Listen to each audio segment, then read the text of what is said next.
السلام عليكم ورحمة الله وبركاته.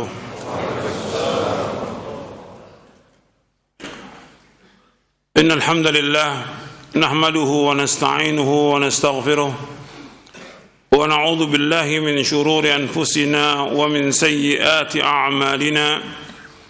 من يهده الله فلا مضل له ومن يضلل فلا هادي له. أشهد أن لا إله إلا الله وحده لا شريك له وأشهد أن محمدا عبده ورسوله. يا أيها الذين آمنوا اتقوا الله حق تقاته ولا تموتن إلا وأنتم مسلمون. يا أيها الناس اتقوا ربكم الذي خلقكم من نفس واحدة وخلق منها زوجها وبث منهما رجالا كثيرا ونساء واتقوا الله الذي تساءلون به والأرحام إن الله كان عليكم رقيبا. يا أيها الذين آمنوا اتقوا الله وقولوا قولا سديدا يصلح لكم أعمالكم ويغفر لكم ذنوبكم ومن يطع الله ورسوله فقد فاز فوزا عظيما. أما بعد فإن أصدق الحديث كتاب الله وخير الهدي هدي محمد صلى الله عليه وعلى آله وسلم وشر الأمور محدثاتها وكل محدثة بدعة وكل بدعة ضلالة وكل ضلالة في النار. أيها الإخوة أعزكم kepada seluruh ikhwan dan akhwat yang hadir dalam kajian ini yang mudah-mudahan dirahmati oleh Allah Ta'ala, dan kepada seluruh kaum muslimin dan muslimat yang mendengarkan kajian ini di mana saja berada yang mudah-mudahan dirahmati oleh Allah Ta'ala. Alhamdulillah, kita bersyukur kepada Allah Subhanahu wa Ta'ala atas segala nikmat yang Allah karuniakan kepada kita. Nikmat Islam, nikmat iman, nikmat sehat, nikmat afiah, nikmat dijauhkan oleh Allah dari berbagai macam malapetaka. Ikhwan fiddin, azakumullah. Pada hari ini kita akan membahas beberapa masalah. Jadi kita enggak mengkaji dari syarah akidah. InsyaAllah pembahasan syarah akidah pekan depan insyaAllah. Antum buka catatannya, ada berapa yang kita akan bahas pada hari ini yang mudah-mudahan bermanfaat buat kita semuanya.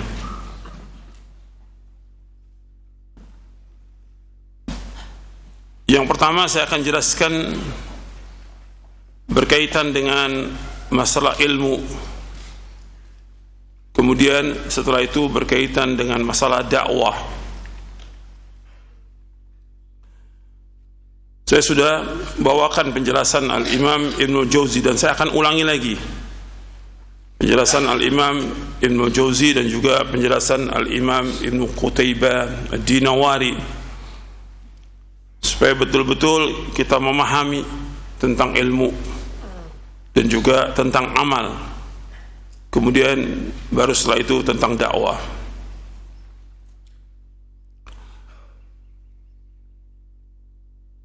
Pada pekan yang lalu saya bacakan penjelasan Al-Imam Abu Muhammad Abdullah bin Muslim bin Qutaibah Ad-Dinawari yang wafat tahun 276 Hijriah.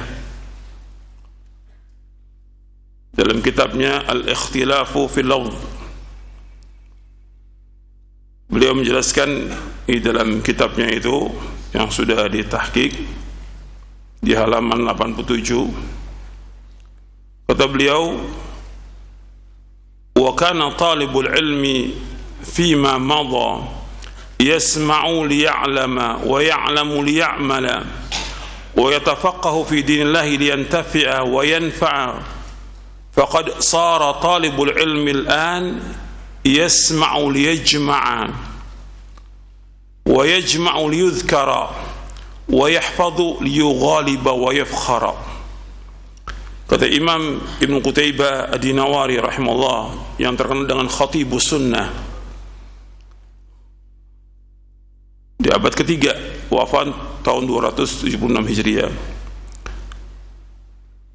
Beliau berkata, dahulu para penuntut ilmu ia mendengar pelajaran untuk berilmu, dengarkan pelajaran, dia ngaji untuk mendapatkan ilmu yang bermanfaat. Kemudian setelah dia mendapatkan ilmu untuk mengamalkan, jadi ilmu itu dia kaji, dia dengarkan untuk diamalkan. Dan tafaqquh dalam agama, wa yatafaqqah, dan dia tafaqquh dalam agama Allah agar mendapatkan manfaat dan memberi manfaat. Dan dia tafaqquh artinya mendalami ilmu agama ini untuk mendapatkan manfaat dan memberikan manfaat. Faqad sara talibul ilmi al-an yasma'u liyajma'a wa yajma'u liyudhkara wa yahfadhu liyughaliba wa yafkhar. Sedangkan sekarang ini antum perhatikan, sekarang pada abad keberapa? Abad ketiga. Sekarang penuntut ilmu sekarang ini mereka mendengar pelajaran untuk mengumpulkan, hanya mengumpulkan aja, dia catat, dia hafal, dan mengumpulkan ilmu itu supaya dikenal dia. Dan dia menghafal ilmu untuk mengalahkan orang lain dan berbangga diri. Ini abad ketiga. Bagaimana abad sekarang? Allahul musta'an wa alaihi tuklan. Jadi di abad ketiga itu beliau sudah menjelaskan dulu, artinya dulu para sahabat, tabi'in, tabi'ut tabi'in, para a'immatul mujtahidin, mereka belajar itu, ilmu itu untuk diamalkan. Dia dengarkan, dia catat, dihafal untuk diamalkan. Dan memang itu tujuan daripada ilmu, itu yang paling besar, tujuan dari ilmu untuk diamalkan. Kemudian dia tafaqquh fid din, belajar agama, bersungguh-sungguh untuk tafaqquh, mendalami agama ini agar dia mendapatkan manfaat dari ilmu dan memberikan manfaat. Berarti setelah dia belajar, dia pahami, diamalkan, kemudian dia memberikan manfaat kepada orang lain. Artinya dia mendakwahkan. Adapun sekarang di abad ketiga ini mereka mendengarkan pelajaran untuk mengumpulkan dan mengumpulkan ilmu supaya dikenal, dan menghafal ilmu untuk mengalahkan orang lain dan berbangga diri. Dan ini terjadi sekarang ini. Kalau zaman itu terjadi, sekarang lebih dahsyat lagi kejadiannya. Kemudian yang kedua yang saya bawakan juga dari penjelasan Al-Imam Al-Zahabi dalam kitabnya Tadhkiratul Huffaz. Ini sengaja saya ulangi beberapa kali supaya antum semua memahami tentang ini, bahwa ilmu itu untuk diamalkan. Imam Zahabi muridnya Syekhul Islam Ibnu Taimiyah rahimahullah, Syamsuddin Abu Abdullah Muhammad bin Ahmad bin Uthman bin Qayyim Al-Zahabi yang wafat tahun 748 Hijriah. Dalam kitabnya Tadhkiratul Huffaz yang dicetak Darul Kutub Al-Ilmiyah jilid ketiga di halaman 157, kata beliau, wa fil jumlah wa ma utu minal ilmi illa qalila wa amma al-yawma fama baqiya minal ulumil qalilati illa al-qalilu fi unasin qalilin ma aqala man ya'malu minhum bidzaka al-qalil fahasbunallah wa ni'mal wakil. Kata Imam Al-Zahabi rahimahullah yang wafat tahun 748 Hijriah, berarti di abad ke-8. Beliau menggambarkan kondisi di zamannya. Beliau mengatakan kesimpulannya bahwasanya mereka tidak diberikan ilmu kecuali sedikit. Adapun hari ini abad keberapa? Abad ke-8. Adapun hari ini tidak tersisa dari ilmu yang sedikit itu kecuali sangat sedikit, dan ada pada orang-orang tertentu saja. Begitu sedikitnya orang yang beramal di antara mereka dengan ilmu yang sedikit itu. Cukuplah Allah bagi kami, dan Allah sebaik-baik penolong. Artinya beliau sudah mengeluhkan tentang orang di zamannya. Kalau tadi pada abad ketiga Ibnu Qutayb Ibnu Qutaybah di Nawari mengeluhkan tentang orang di zamannya. Begitu juga Imam Dzahabi di abad ke-8 mengeluhkan tentang orang-orang di zamannya. Artinya ilmu yang mereka pelajari itu sangat sedikit. Kalau dulu orang belajar itu semua dihafal. Ya kalau disebut Sahih Bukhari, Muslim, Abu Daud, Tirmidzi, Nasai, hafal mereka semuanya. Hafal itu dengan sanadnya semua mereka hafal. Bahkan Imam Ahmad hafal itu 500.000 hadis dengan sanadnya. Bahkan sebagian dari ulama yang sezaman dengan Imam Ahmad mengatakan Imam Ahmad lebih daripada itu hafal. Adapun di zaman Imam Dzahabi sedikit sekali orang menghafal hadis, yang menguasai ada sedikit, dan itu pun tersisa pada ilmu-ilmu yang sedikit. Kemudian yang sedikit itu sedikit juga yang mengamalkannya. Makanya dia mengeluh dan mengadu kepada Allah Subhanahu wa taala, ma aqalla man ya'malu minhum bidzakal qalil, sedikit sekali antara mereka yang mengamalkan yang sedikit ini. Dan kalau sudah sedikit yang mengamalkan, ya lama-lama hilang ilmu itu, lama-lama hilang ilmu itu. Dan hilangnya ilmu itu dengan diwafatkannya para ulama. Yang muncul nantinya siapa? Tokoh-tokoh yang bodoh, pemimpin-pemimpin yang bodoh. Kan Nabi menyebutkan tentang tanda kiamat baik dalam Sahih Bukhari maupun yang lainnya, wa yakthurul jahal, akan banyaknya kebodohan. Akan banyak kebodohan. Kemudian hilang ilmu itu dengan diwafatkannya para ulama.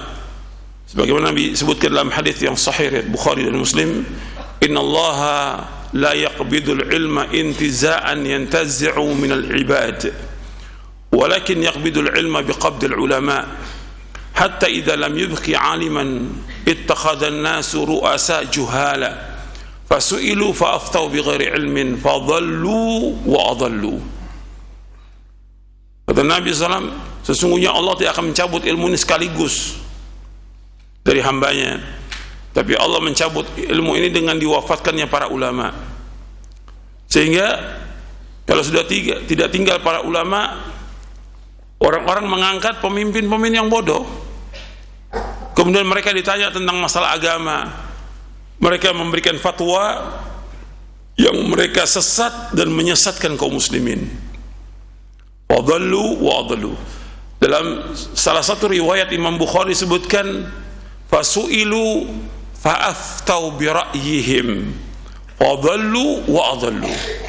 Mereka ditanya tentang masalah agama, kemudian mereka berfatwa dengan ra'yunya, maka mereka sesat dan menyesatkan kaum muslimin. Dan ini sudah banyak yang seperti ini. Artinya ulama-ulama sudah semakin sedikit yang diangkat pemimpin-pemimpin yang bodoh, tokoh-tokoh yang bodoh. Kemudian mereka ditanya, mereka berfatwa tanpa ilmu. Bahkan disebutkan dalam hadis Bukhari bahwa mereka berfatwa dengan ra'yunya, maka mereka sesat dan menyesatkan kaum muslimin. Jadi yang harus diperhatikan, ilmu ini penting. Makanya saya bacakan lagi penjelasan Al-Imam Ibnu Jauzi. Imam Ibnu Jauzi Jamaluddin Abul Faraj Abdurrahman bin Ali bin Muhammad Al-Jauzi yang wafat tahun 597 Hijriah. Jadi abad keberapa? Abad ke-6, 597. Di dalam kitabnya Saidul Khatir yang cetakan saya ini halaman 140, karena ada beberapa cetakan yang ditahqiq oleh Bashir Muhammad Uyun yang diterbitkan oleh Maktabah Darul Bayan di halaman 140. Kata Imam Ibnu Jauzi rahimahullah, dan saya sudah jelaskan, Imam Ibnu Jauzi ini di abad ke-6, dia tinggal di Baghdad. Dia masih muda, sudah membaca kitab 20.000 jilid. Di zaman itu dia masih muda, sudah membaca 20.000 jilid kitab. Antum bayangkan tuh masih muda. Dan kitabnya banyak, ratusan kitab yang dia tulis. Al-Imam Ibnu Jauzi menyebutkan dalam kitabnya Saidul Khatir, kata beliau, Allah fil ilmi bil amal, fa innahu al-aslu al-akbaru wal miskinu kullal miskini man da'a umruhu fi ilmin lam ya'mal bihi ففاتته لذات الدنيا وخيرات الآخرة فقدم مفلسا على قوة الحجة عليه. Kata Imam Ibn Jauzi rahimahullah yang wafat tahun 597 Hijriah, dia berkata, bertakwalah kepada Allah. Allah, ittaqullah, bertakwalah kalian kepada Allah, bertakwalah kepada Allah. Fil ilmi bil amal, yaitu untuk mengamalkan ilmu. Arti ilmu ini untuk diamalkan. Fa innahul aslul akbar, sesungguhnya ilmu itu adalah pokok atau prinsip yang paling besar. Dan orang miskin yang paling miskin adalah orang yang menghabiskan umurnya untuk mencari ilmu yang dia tidak mengamalkannya. Dia rajin untuk ilmu, dia tidak mengamalkannya, sehingga ia kehilangan kelezatan dunia dan kebaikan akhirat. Ia akan datang pada hari kiamat dalam keadaan bangkrut bersama kuatnya hujjah, tuntutan atasnya. Beliau menyebutkan di sini, al-Imam bertakwa kepada Allah tentang ilmu dan amal, karena akan ditanya di hari kiamat. An ilmi fima fa'ala, tentang ilmunya diamalkan atau tidak. Ini penting ini. Jadi kita mengamalkan ilmu itu bukan hanya sekedar sholat aja, puasa, yang lain, semuanya yang bisa kita amalkan, kita amalkan. Dan ini pokok ilmu ini yang paling besar, al-aslu al-akbar. Dalam kitab itu juga beliau pernah menyebutkan fa innal ilma, kalau ini di halaman 140, di halaman 97-nya beliau mengatakan fa innal ilma huwal aslul a'zamu wan nurul akbaru. Sesungguhnya ilmu itu merupakan pokok yang paling agung, dan ilmu itu merupakan cahaya yang paling besar. Ilmu. Yang dimaksud dengan ilmu di sini ilmu apa? Ilmu apa? Ilmu syar'i, yaitu apa? Al-Quran dan As-Sunnah. Itu yang paling besar. Jadi yang paling besar itu, yang paling tinggi adalah ilmu dari semuanya. Ketika orang itu dia berpegang kepada ilmu, kalau berpegang kepada ilmu maksudnya berpegang kepada apa? Dalil. Yang wajib kita ikut apa? Dalil.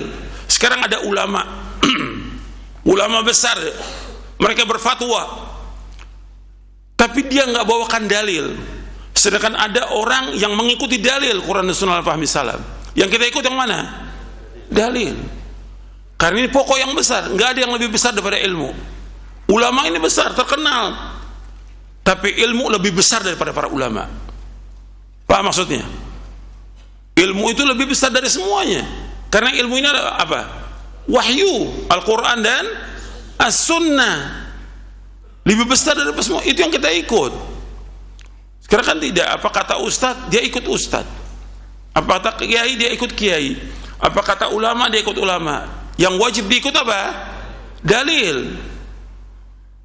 Makanya Allah menyebutkan yang wajib diikut dalil dalam Al-Quran. Kalau bukan ilmu jangan kita ikut. Wala taqfu ma laysa laka bihi ilmu inna as-sam'a wal basara wal fuada kullu ulaika kanu mas'ula. Yang kamu ikut apa yang kamu tidak tahu. Karena akan ditanya tuh, pendengaran, mata dan hati akan ditanya oleh Allah pada kiamat nanti. Jadi yang diikut ilmu. Makanya yang disuruh sampaikan kepada orang-orang itu ilmu yang kita berpegang dan berjalan di atasnya, pasti kita akan selamat dengan ilmu itu. Jadi ilmu ini aslul a'zam, yang paling besar, aslul akbar. Kalau ini yang paling besar, yang wajib kita ikut adalah dalil. Dan ini terus saya berkali-kali sampaikan, puluhan kali, mungkin ratusan kali. Dan ini udah saya sampaikan ratusan mungkin ribuan kali tentang wajibnya berpegang teguh kepada Quran dan Sunnah ala fahmi salaf, berpegang pada dalil. Tapi masih ada yang nuduh bahwa ustadz ngajarkan orang untuk apa? Taklid. Dan ini bukan orang awam, doktor yang ngomong. Ini berkali-kali wajib ikut apa? Dalil. Saya nggak pernah ngajarkan orang untuk taklid, tidak pernah sama sekali. Dari awal saya dakwah, yang wajib kita ikut dalil, karena jalan selamat kita dengan ikut dalil Quran wa sunnah.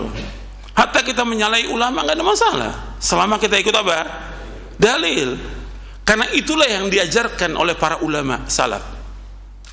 Imam Syafi'i, Hanafi, Maliki, Hambali rahimahullah, semua mengajarkan kepada kita, kalau ada dalil, kalau ada pendapat saya menyalahi Quran dan Sunnah, ikuti mana? Dalil Quran dan Sunnah. Itu semua nasihatnya para ulama. Itu harus kita pegang tuh. Ini imam besar, Imam Hanafi, Maliki, Syafi'i, ma'ruf sudah seluruh dunia tahu tentang luasnya ilmu mereka, dalamnya ilmu mereka, alimnya mereka, fakihnya mereka.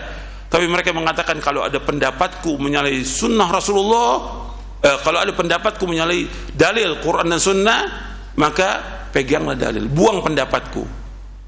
Mereka mengatakan buang pendapatku. Enggak seperti sekarang orang disuruh ikut siapa? Ikut ulama. Jangan ikut ulama, ikut dalil. Karena ilmu merupakan aslul a'zam, aslul akbar. Jadi ini harus diperhatikan, yang harus sampaikan itu ilmu, dan kita berpegang kepada wahyu, pasti kita akan selamat.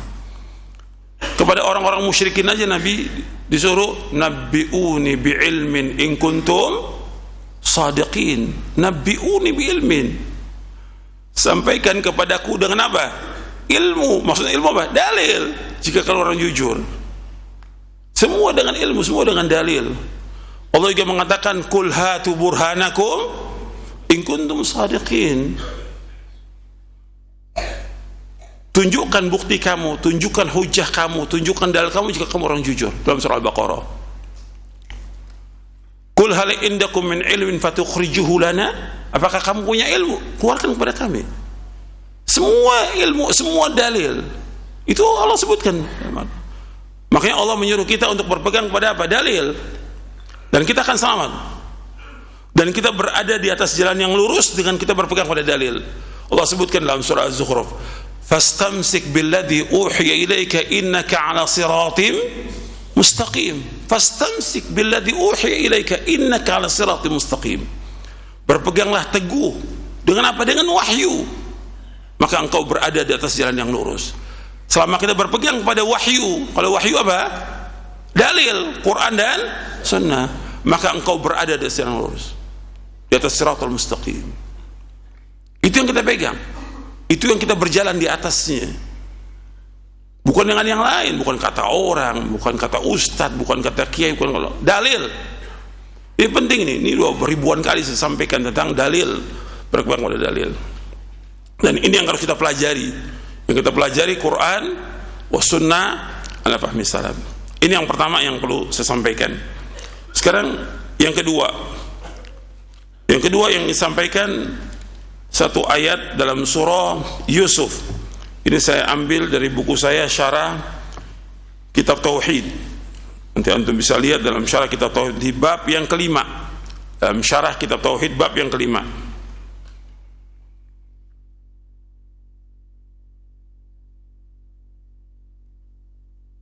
Sebelum saya lanjutkan, jadi penjelasan Al-Imam Ibnu Jauzi, setelah kita mempelajari dalil Quran dan Sunnah ala fahmi salaf, kewajiban kita untuk apa? Mengamalkan. Jadi Ibnu Jauzi ini menekankan wajibnya kita mengamalkan, berpegang pada dalil. Sebab orang yang paling miskin itu orang yang dia tuntut ilmu terus, ngaji, dia terus belajar, dia terus, tapi dia nggak mengamalkan. Itu berat untuk di akhirat. Dan orang itu hilang kelezatan dunia dan kebaikan akhirat. Jadi orang kalau dia nuntut ilmu, dia pelajari, dia pahami, dia amalkan, dia mendapatkan kelezatan dari ilmu itu. Dan itu bisa rasakan itu. kenikmatan dengan kita belajar ini dan kita mengamalkan yang nikmat dan mendapatkan kelezatan. Yang kedua yaitu mendapatkan kenikmatan nanti di akhirat ketika amal-amal kita dibalas dengan kebaikan oleh Allah Subhanahu wa taala. Makanya orang yang dia tidak mengamalkan ilmu, dia menjadi orang yang bangkrut pada hari kiamat, dituntut oleh Allah pada hari kiamat. Untuk melihat ayatnya dalam surah, kita masuk surah Yusuf ayat 108. Ini berkaitan dengan dakwah harus dengan ilmu. Perhatikan, dakwah wajib dengan ilmu. Allah berfirman di dalam surah Yusuf di ayat 108, "Qul hadhihi sabili ad'u ila Allahi ala basiratin ana wa man ittaba'ani wa subhanallahi wa ma ana minal musyrikin." Qul hadhihi sabili, katakanlah ini jalanku. Ad'u ila Allah, aku mengajak manusia ke jalan Allah. Ala basiratin, dengan dasar ilmu dan keyakinan. Ana wa man ittaba'ani, aku dan orang-orang yang mengikuti aku. Wa subhanallahi wa ma ana minal musyrikin, dan maha suci Allah dan aku tidak termasuk orang-orang yang berbuat syirik. Di dalam ayat ini, dalam surah Yusuf ayat 108, Allah menyebutkan qul hadhihi sabili, katakanlah ini jalanku, ini manhajku, ini caraku dalam berdakwah, mengajak manusia untuk mengucapkan dua kalimat syahadat, asyhadu an la ilaha illallah wa asyhadu anna Muhammad Rasulullah. Aku mengajak manusia untuk mentauhidkan Allah Subhanahu wa taala. Jadi ditunjukkan kepada manusia, ini jalanku, ini caraku, ini manhajku. Menunjukkan bahwa dakwah itu ditampakkan kepada manusia. Enggak ada dalam Islam dakwah sembunyi-sembunyi, enggak ada. Jadi betul harus tampakkan kepada manusia dakwah ini. Tunjukkan ini jalan yang aku tempuh, ini caraku, ini manhajku. Mengajak manusia untuk mengucapkan dua kalimat syahadat, asyhadu an la ilaha illallah wa asyhadu anna Muhammad Rasulullah. Dan juga mengajak manusia untuk mentauhidkan Allah Subhanahu wa taala. Ad'u ila Allah, aku mengajak manusia ke jalan Allah. Artinya dia mengajak manusia ke jalan Allah, bukan kepada dirinya, bukan kepada kelompoknya, bukan kepada golongannya, bukan. Maka dikatakan oleh Syekh Muhammad bin Abdul Wahhab rahimahullah, di ayat ini ada tanbih alal ikhlas, ada peringatan tentang wajibnya kita ikhlas dalam berdakwah, tidak mengharapkan sesuatu dari manusia, dan mengajak manusia ke jalan Allah ala basirah, dengan dasar ilmu. Jadi dakwah itu harus dengan ilmu. Enggak boleh masuk ke medan dakwah kecuali orang berilmu. Enggak boleh masuk ke medan dakwah kecuali orang berilmu.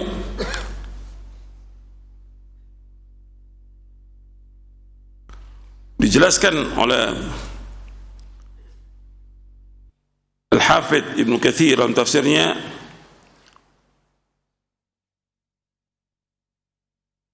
bahwa beliau mengatakan bahwa dakwah ini yang Nabi mengajak manusia kepada Allah dengan dasar ilmu dan keyakinan dan bukti yang jelas dengan secara akal, dan juga bukti yang jelas secara dalil syar'i. Jadi dia harus betul-betul belajar Quran, belajar sunnah sampai dia paham, kemudian baru dia berdakwah. Kemudian Ibnu Qayyim juga menjelaskan, itu Ibnu Katsir dalam tafsirnya ketika menafsirkan ayat ini. Ibnu Qayyim Al-Jauziyah rahimahullah mengatakan,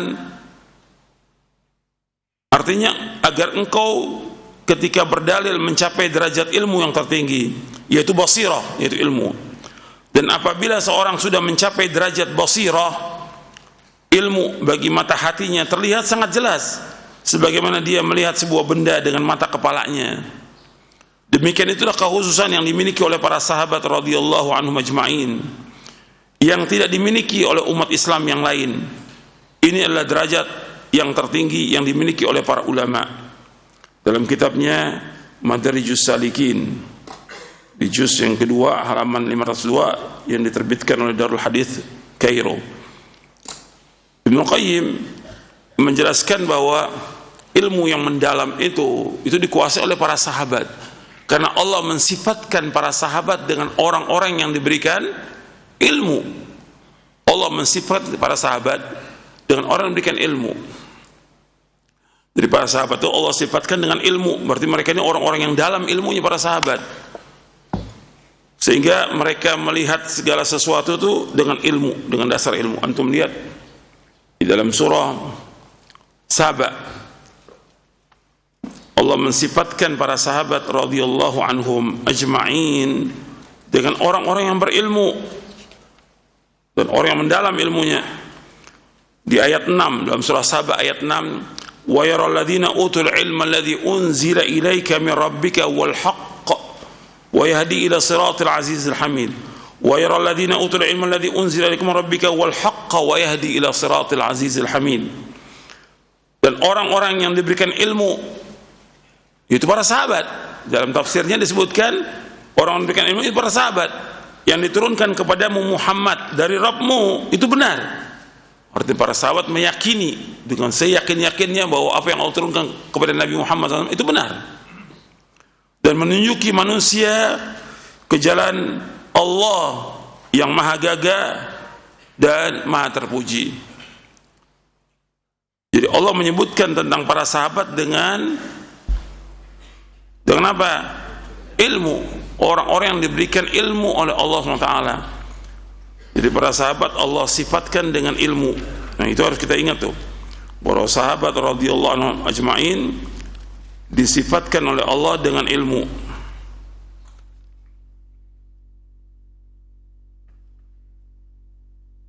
Jadi mereka adalah orang-orang berilmu. Makanya kita diperintahkan untuk mengikuti para sahabat radhiyallahu anhum ajma'in, karena mereka adalah orang-orang yang berilmu. Dan Allah sifatkan mereka adalah orang-orang yang tunduk. Banyak Allah mensifatkan. Saya bawakan tentang para sahabat, sifat-sifatnya mereka dalam buku Mulia dengan Manhaj Salaf. Nanti antum bisa lihat itu. Kemudian tentang ilmu ini berkaitan dengan dakwah, kata Imam Ibnu Qayyim rahimahullah, apabila dakwah mengajak manusia ke jalan Allah merupakan kedudukan yang mulia dan utama bagi seorang hamba, maka hal itu tidak akan dapat terlaksana kecuali dengan ilmu. Dengan ilmu seorang berdakwah, dan kepada ilmu dia berdakwah. Maka bahkan demi sempurnanya dakwah, ilmu harus dicapai sampai batas usaha yang maksimal. Saya ulangi lagi, kata Ibnu Qayyim, bahkan demi sempurnanya dakwah, ilmu harus dicapai sampai batas usaha yang maksimal. Cukuplah ini bukti betapa mulianya ilmu yang pemiliknya mencapai kedudukan ini. Sungguh Allah memberi karunia kepada siapa yang Allah kehendaki. Di dalam kitab Miftah dari Sa'adah oleh Imam Ibnu Qayyim di juz yang pertama halaman 476 yang ditaklik dan ditakhrij oleh Syekh Ali Hasan Ali Abdul Hamid. Jadi untuk perhatikan bahwa orang yang berdakwah dia wajib apa di sini? Berilmu. Dia wajib menuntut ilmu, dia wajib belajar, dan dia wajib mencapai ilmu sampai batas yang maksimal. Kalau kita lihat sekarang ini di medan dakwah, orang nggak berilmu masuk, dan nggak boleh dia masuk ke medan ilmu. Tidak boleh, orang yang tidak berilmu nggak boleh masuk ke medan dakwah, dan ini pasti merusak, pasti udah ngerusak. Jadi orang yang nggak punya ilmu berdakwah ini ngerusak. Jadi dia harus belajar dan belajar. Di mana dia belajar? Sekarang kan banyak orang nggak punya ilmu berdakwah, bahkan baru tobat berdakwah. Tobat, dia dari pendeta masuk Islam dakwah. Punya ilmu apa dia?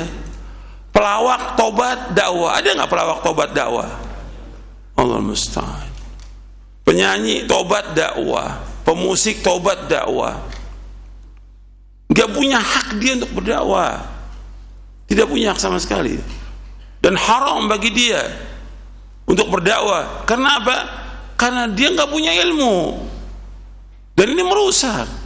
Sekarang ketika dia nggak punya ilmu, apa yang disampaikan? Kata pepatah Arab, faqidu syai' la yu'ti. Orang yang nggak punya sesuatu nggak akan bisa menyampaikan sesuatu, nggak akan bisa memberikan sesuatu. Faqidu syai' la yu'ti. Dia harus belajar dan belajar. Kewajiban dia ketika dia tobat, kewajiban dia apa? Belajar. Ketika dia hijrah, dia wajib belajar, baik yang laki maupun perempuan. Jangan bikin komunitas sendiri, jangan bikin kelompok, ini bikin pecah belah. Dia harus belajar, dan semuanya harus belajar.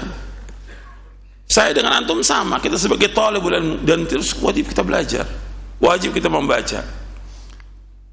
Jangan maju ke medan dakwah padahal dia nggak punya apa-apa. Ini yang bikin rusak ini. Banyak udah, bukan satu lagi, ratusan bahkan lebih daripada itu. Kalau yang nisbatkan ke salaf itu udah ratusan, nisbatkan ke salaf udah ratusan. Gimana yang umumnya? Ribuan kali itu yang jadi dai jadi-jadian namanya, gak punya ilmu sama sekali. Ini ngerusak, gak boleh dia masuk di medan itu. Dia harus sabar belajar. Berapa tahun? Ya puluhan tahun dia belajar, gak sabar. Sekarang kan banyak sudah ceramah kesana kemari, bahkan ada yang pasang tarif lagi baru tobat. Karena dia waktu dia sebelum hijrah dia punya maisha yang haram, sekarang dia tobat, dia pengen dapat seperti itu lagi. Ini kan merusak dakwah dan menyusahkan kaum muslimin, orang-orang seperti ini. Dari ayat ini ada banyak fawaid yang dapat kita ambil. Saya sebutkan di buku syarah kitab tauhid ini ada 9. Yang pertama, dakwah mengajak kepada syahadat la ilaha illallah adalah jalannya para rasul. Itu jalannya Rasulullah SAW dan para pengikutnya. Dakwah mengajak kepada syahadat la ilaha illallah adalah jalannya Rasulullah SAW dan para pengikutnya.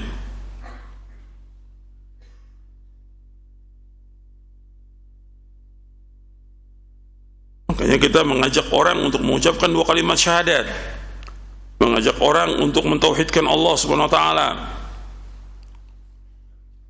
Yang kedua, seorang dai atau ustadz wajib mempunyai basirah, mempunyai ilmu, wajib dia. Seorang dai, seorang ustadz wajib mempunyai basirah.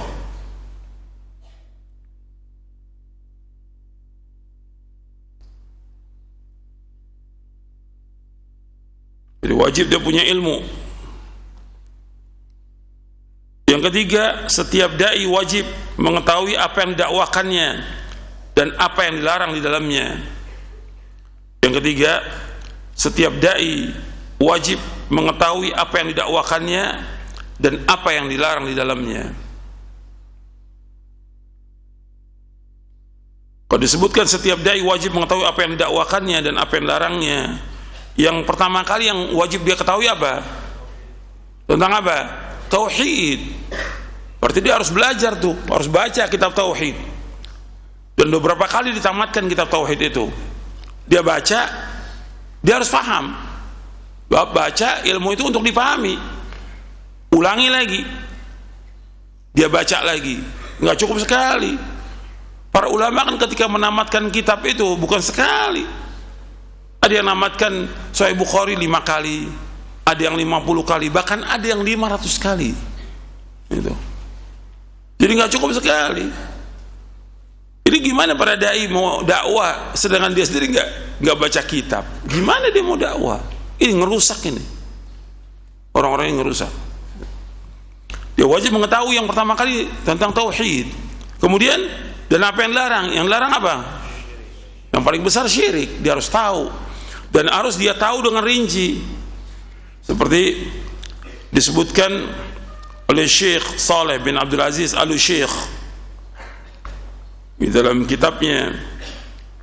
Beliau menyebutkan bahwa berdakwah mengajak manusia kepada Allah, ada dakwah kepada rinciannya. Sebab banyak orang berdakwah ini hanya sifatnya global, harus tahu rinciannya dakwah itu.